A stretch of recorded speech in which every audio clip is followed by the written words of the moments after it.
Government of India ఇచ్చారు, కానీ ఆ డబ్బులు నేను వెల్ఫేర్ కి ఇవ్వలేకపోతున్నాను. ముందు సంపాదించని లేవండి సంపాదించే మార్గం నాకు నేర్పించు, చెవులో చెప్పు, ఇమ్మీడియట్ గా ఇచ్చేస్తాను. హామీలు ఇచ్చాం, అధికారంలోకి వచ్చాం, పరిస్థితి చూస్తే దారుణంగా ఉంది. ఈ రోజు మీరు గాని మాట్లాడకుండా ప్రతి ఒక్క కపుల్, ప్రతి ఒక్క ఆడబిడ్డ ఇద్దరి కంటే ఎక్కువ పిల్లల్ని ఉత్పత్తి చేయాలి. అన్ని చేయాలంటే కూడా ఒకటేసారి మనం చేయలేం కదా, డబ్బులు కూడా ఉండాలి. ఇప్పటి వరకు అమరావతిలో రాజధానికి చట్టబద్ధత లేదు. అన్ని చేయాలనే ఆశ ఉంది, కానీ గల్లా పెట్టి చూస్తే ఖాళీ అయిపోయింది. 45 ఏళ్ల సుదీర్ఘమైన అనుభవం ఉన్న 75 ఏళ్ల వ్యక్తిని పట్టుకుని నీ మీద కేసు నేను పట్టుకుని తన్నితే ఇది ఈ భాష మాట్లాడాడు. బట్ 6 సూపర్ 6 అయిపోయినాయి. బెంగళూరుకో హైదరాబాదుకో పాసి పనులు కూడా పోకుండా గర్వంగా నాకు ఒక రాజధాని ఉంది, ఇక్కడ పని చేసుకోగలుగుతానని చెప్పడానికి నిర్మాణం చేపట్టినటువంటి రాజధాని ఇది. ఈ రోజు P4 అంటే ఒకటే గుర్తు పెట్టుకోండి, ప్రజలను ప్రైవేటు వ్యక్తులకి పబ్లిక్ గానే ప్రభుత్వం తాకట్టు పెట్టడమే P4.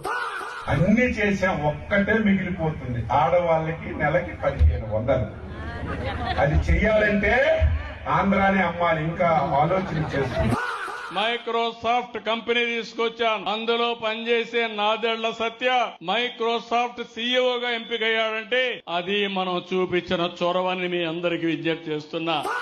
చంద్రన్న ఉన్నంత వరకు మా రైతుకి భరోసా లేదు, ఉండదు, ఉండబోదు. సూపర్ 6 ఏమమ్మా, సూపర్ 6 సూపర్ హిట్ అవునా కాదా?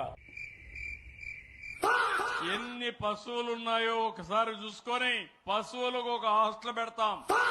ఎడ్లతో బుల్స్ తో కరెంట్ ఉత్పత్తి చేయడం. ఏదో నీళ్లున్నాయని అందరూ వరి పంటేస్తే మీరు పండించిన ధాన్యం తినేవాళ్ళు ఎవరు లేరు. దానికి కారణం ఈ మధ్య అందరికీ డయాబెటీస్ వచ్చింది, షుగర్ రోగాలు వచ్చింది. కూరగాయలు, మాంసం, కోడిగుడ్డు ఇది తింటారు. ప్రజలు ఎలాంటి తిండి తింటారో దాన్ని మనం ఉత్పత్తి చేయాలి రైతులు. హైదరాబాద్ కి ఎవరు వచ్చినా నేరుగా పోయి ఓల్డ్ సిటీలో షాపింగ్ చేసే విధంగా పెరల్స్ ని ప్రమోట్ చేసింది కూడా తెలుగుదేశం పార్టీ. హైదరాబాద్ బిర్యానీని కూడా ప్రమోట్ చేశాం.